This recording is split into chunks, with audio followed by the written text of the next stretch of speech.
Doctor doctor यहाँ कुछ था। अभी अभी यहाँ कोई खड़ा हुआ था जो मेरे देखते ही देखते राख बनकर हवा में गायब हो गया।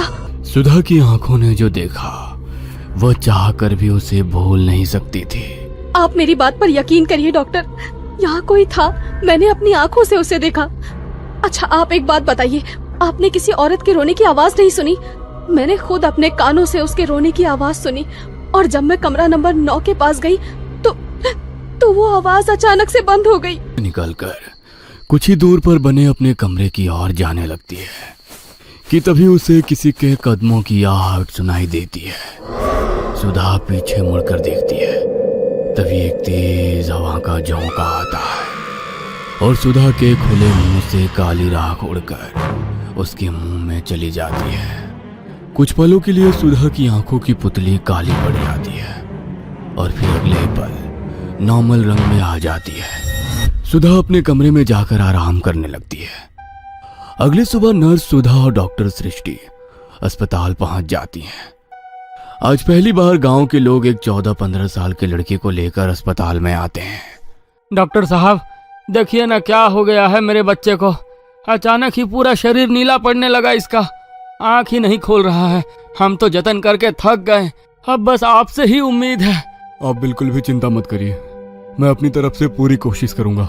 राघव बच्चे दिनेश को अस्पताल में भर्ती कर लेता है और सृष्टि और राघव मिलकर उसका इलाज शुरू कर देते। रात घेर आई थी। राघव और सृष्टि आज ड्यूटी पर थे। देर रात गए अचानक बेहोश पड़े दिनेश के शरीर में हलचल शुरू हो जाती है और वो किसी जिंदा लाश की तरह अपने बिस्तर से उठकर तनकर खड़ा हो जाता है, जिसे देखकर सृष्टि चौंक जाती। लेट जाओ, मुझे देखने दो मुझे, तुम ठीक तो हो ना? सृष्टि स्टेथोस्कोप लेकर दिनेश के सीने पर लगाती है। तभी दिनेश एक जोरदार धक्का देकर सृष्टि को दूसरी तरफ धकेल देता। Down please. अभी तक दिनेश को अपने पेशेंट की तरह ट्रीट कर रही सृष्टि अचानक ही उसकी आंखों की तरफ देखती है तो उसके पूरे बदन में मानो झुरझुरी दौड़ जाती है। दिनेश की आंखें बहुत ही डरावनी नजर आ रही थी। उसकी आंखों की पुतलियां पूरी तरह काली हो चुकी थी और चेहरा इतना भावहीन था जैसे कोई मुर्दा अपनी चिता से उठकर खड़ा हो गया हो। एकाएक वार्ड में लटकी पुरानी ट्यूबलाइट झपकने लगती है और कमरे में सीलन की तेज बदबू फैलती। कुछ सवाल इंसान को कभी चैन से जीने नहीं देते और मैं यहाँ अपने मन में उमड़ रहे सवालों का जवाब पाने के लिए आया हूँ। बचपन से ही मुझे कुछ अजीबोगरीब सपने बेचैन करते थे। सपने इतने धुंधले थे कि साफ साफ कुछ समझ में नहीं आता था।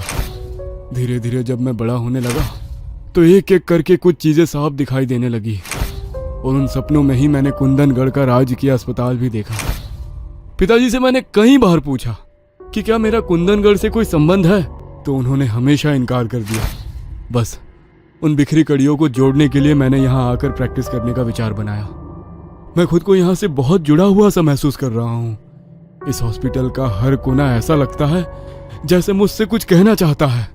सृष्टि राघव से अलग नहीं होना चाहती थी, इसलिए काफी सोचने के बाद अब वो भी राघव के साथ हॉस्पिटल में काम करने के लिए अपने साथ एक नर्स सुधा को लेकर कुंदनगढ़ आ जाती है। हम क्या मुंह दिखाएंगे सृष्टि, वो लड़का हमारी जिम्मेदारी था। आदिवासी गांव है, पहले ही लोग हमारे इलाज करने के अंग्रेजी तरीकों पर भरोसा नहीं करते। ऐसे में अगर उन्हें पता लगा कि हमारे अस्पताल में हमारी नर्स के हाथों उनके बच्चे की मौत हो गई है तो हम इस गांव से जिंदा लौट कर नहीं जाएंगे। मेरे पास एक आइडिया है, इस बच्चे की बॉडी को सील कर देते हैं और गांव वालों को यही बताएंगे कि शरीर में एक ऐसा इन्फेक्शन है जिसे यदि किसी ने भी छुआ तो उसे भी यही खतरनाक बीमारी लग सकती है और इस बीमारी के कारण ही दिनेश की मौत हुई। हो सकता है गांव वाले हमारी बात पर भरोसा कर लें। जैसा कि सृष्टि ने कहा था, डॉक्टर राघव गांव के मुखिया को दिनेश की बॉडी सौंपते हुए वही बातें दोहरा देता है। मुझे ऐसा लगता है डॉक्टर साहब ठीक कह रहे हैं, वाकई दिनेश की हालत सामान्य नहीं थी। अगर डॉक्टर साहब का कहना है कि दिनेश को किसी को भी नहीं छूना चाहिए तो हमें उनकी बात माननी ही चाहिए। कोई भी दिनेश की लाश को नहीं छुएगा, ऐसे ही बक्से में बंद करके ही उसका अंतिम संस्कार कर देंगे। मैं नहीं चाहता कि कोई भी महामारी इस गांव में फैले। गांव वालों ने सृष्टि और राघव की बातों पर भरोसा कर लिया था। फिलहाल तो गांव के लोगों को पता नहीं लग पाया था कि नर्स सुधा ने उसकी जान ली है, लेकिन राघव और सृष्टि के सामने कई अनसुलझे सवाल खड़े हो गए थे। आखिर सुधा को क्या हुआ है? ऐसे अचानक उसने दिनेश को क्यों मार डाला? और अब वो गायब कहाँ हो गई है? आखिर क्या है इस अस्पताल का राज?